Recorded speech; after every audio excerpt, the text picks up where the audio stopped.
Hey guys, I'm Karan Patel and welcome to my YouTube channel। आज की इस video में बायोलॉजी क्लास 11th चैप्टर 3 वनस्पति जगत को करेंगे। दोस्तों चैप्टर का नाम है वनस्पति जगत। बेसिकली इस चैप्टर में हम वनस्पति के विशाल जगत को पढ़ेंगे। इस चैप्टर में हमें शैवाल, ब्रायोफाइटा, टेरिडोफाइटा, जिम्नोस्पर्म, एंजियोस्पर्म, पादप जीवन चक्र एवं संतति एकांतरण या पीढ़ी एकांतरण को पढ़ना है। ये हमारे 1, 2, 3, 4, 5, 6 चैप्टर हैं। हमें ये 6 चैप्टर इस चैप्टर में पढ़ने हैं।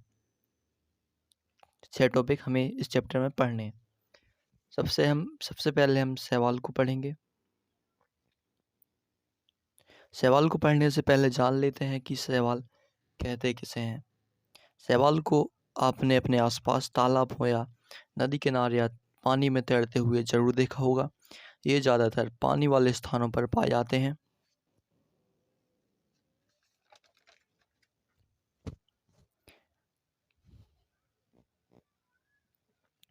शैवालों में क्लोरोफिल पाया जाता है। क्लोरोफिल बेसिकली प्रकाश संश्लेषण के लिए जाना जाता है। क्लोरोफिल पाए जाने के कारण शैवाल सूर्य के प्रकाश में अपना भोजन बना सकता है, इसलिए इसको स्वपोषी बोलते हैं। इनका आकार सरल थैलॉइड होता है। थैलॉइड वैसे पौधों को बोलते हैं जिनकी बॉडी में पत्ती, जड़, तना नहीं पाए जाते। बेसिकली ये पौधे सिंपल होते हैं, इसलिए इनकी संरचना को थैलस कहते हैं। ये मुख्यतः जलीय जीव होते हैं जो सिर्फ उन्हीं प्लेस पर पाए जाते हैं जहाँ पर वाटर प्रेजेंट हो, जैसे नमयुक्त पत्थरों, मिट्टी, लकड़ी आदि में।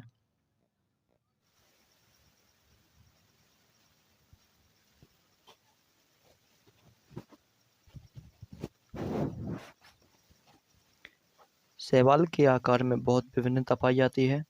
कुछ कॉलोनी बनाकर रहते हैं जैसे बॉलवॉक्स, कुछ होते हैं तंतुमय जैसे यूलोथ्रिक्स की कुछ प्रजातियां, कुछ शैवाल बहुत ही विशालकाय होते हैं जैसे केल्प हुआ हमारा।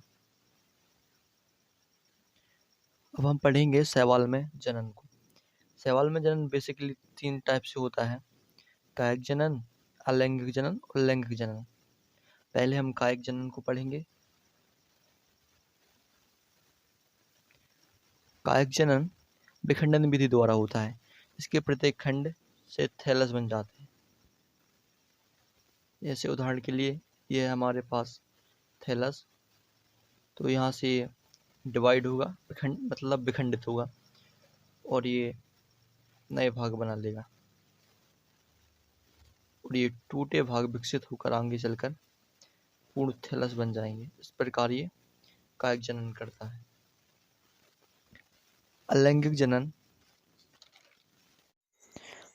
जनन विभिन्न प्रकार के बीजाणुओं द्वारा होता है। सामान्यतः ये बीजाणु जो स्पोर होते हैं, इनमें कशाभिक होते हैं। अंकुरण के बाद इनसे पौधे बन जाते हैं।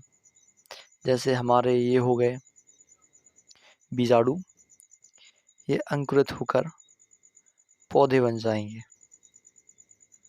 कुछ इस प्रकार। और इसके बाद है लैंगिक जनन यानी सेक्सुअल रिप्रोडक्शन। शैवाल में लैंगिक जनन मुख्य रूप से युग्मकों के संयोजन द्वारा होता है। संयोजन के आधार पर शैवाल में लैंगिक जनन को 3 भागों में बांटा गया है। पहला है समयुग्मी, दूसरा है विषमयुग्मी और तीसरा है अंडयुग्मी। तो इनको हम बारी बारी से समझेंगे। सबसे पहले हम समयुग्मी को समझ लेते हैं। तो समयुग्मी में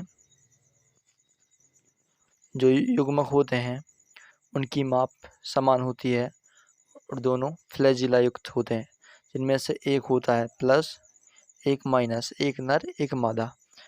और विषमयुग्मी जिसे हम एनिसोगेमस टाइप बोलते हैं, इसमें युग्मक असमान होते हैं, एक छोटा होगा एक बड़ा, लेकिन इनमें भी ये नर मादा में होंगे। और अंडयुग्मी में इसमें जो मादा युग्मक होता है वह बड़ा होता है, लेकिन उसमें फ्लैजिला नहीं पाए जाते। और हमारा ये नर युग्मक छोटा होगा लेकिन इसमें फ्लैजिला पाए जाते हैं। हमने लैंगिक जनन भी कंप्लीट कर लिया है। इसके बाद अगली वीडियो में हम शैवाल को कितने भागों में विभाजित किया गया है ये पढ़ेंगे, जिनमें इसमें 3 भागों में विभाजित किया गया है, क्लोरोफाइसी, फियोफाइसी, रोडोफाइसी। इन तीनों को हम अगली वीडियो में डिस्कस करेंगे। तो मिलते हैं अगली वीडियो में। धन्यवाद।